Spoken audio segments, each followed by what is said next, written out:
Rick, we wanted to discuss, though, what's going on because people are concerned and they're seeing what's happening. Really, they're seeing the mainstream media reports of what's happening with the tariffs, specifically in China. We saw that now that the tariffs have hit over 100% as they've gone back and forth, back and forth. Is this just clever negotiation or where are we at? How should the American people be feeling right now? Look, I think President Trump is doing the right thing by tackling this issue, right? What we've seen over the last really 5-10 years is other countries putting huge tariffs on America.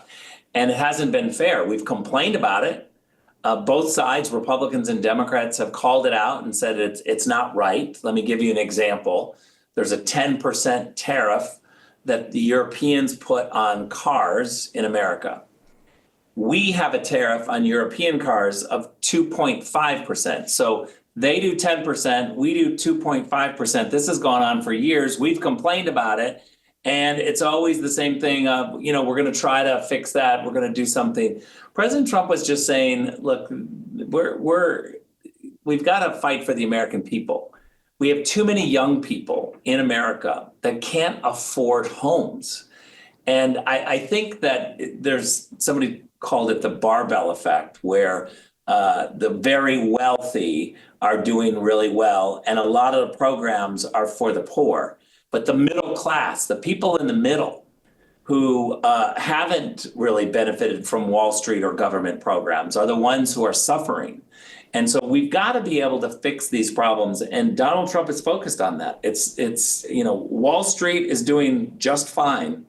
Main Street, middle America, is what we have to try to fix. And the way to do that is to tariff so that it's more fair, get back some of that tariff money for a little while, and at the same time figure out, are there ways to go and fix it immediately so that you can get tariffs down to zero in some cases. But what President Trump is going to do is take each country and look at it individually to say, what have they done to us in the past? How bad is this difference? And how do we fix it over time? And what I love about the president is that he's willing to roll up his sleeves, dig in, look at the details of every country and make a different type of decision accordingly, not have one size fits all for the whole world. I love that. When it comes to these tariffs, and we know that politics in Washington, D.C. is all a game, but what has surprised me the most is how readily available clips from not that long ago from Chuck Schumer, from Nancy Pelosi, from Bernie Sanders, from literally any leading Democrat that were calling for high punitive tariffs against people like China, people like any adversary in global trade war.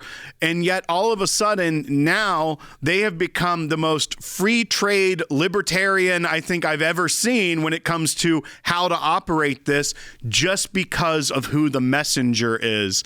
Does that surprise you that they can't find common ground here and at least try to say, look, we did call for this. Let's try to work together and maybe not cause everyone to freak out and see how we can, as the United States, operate efficiently? Look, I think you hit it on the head. It's the typical Washington, D.C. messaging, but they can't run from their exact words. And what I would like to emphasize is the fact that Republicans and Democrats totally agree that the tariff situation is out of control against us. You even see the words of Barack Obama, that they've got to fix this. And Donald Trump is the one that's fixing it. And so we're doing what the Democrats over the years have asked, which is to fix this injustice that we have, the pay your fair share type of language. But the injustices that we've seen, currency manipulation, all sorts of games that other countries play, including when they give subsidies to their airlines or subsidies to the companies that they own. That's not a level playing field, and that's against the WTO, the World Trade Organization rules.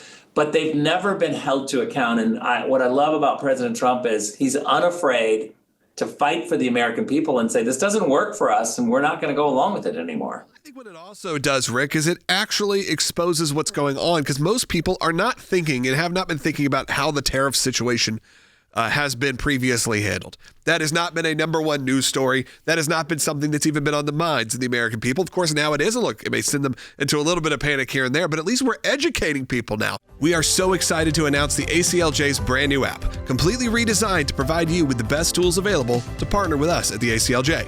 You can watch the daily Secular program, sign the petitions, customize your ACLJ membership experience, donate with the click of a button, and receive up-to-the-minute critical updates that the mainstream media can't censor. Just scan the QR code on your screen or go to your phone's app store, search ACLJ, and click install. It's that simple.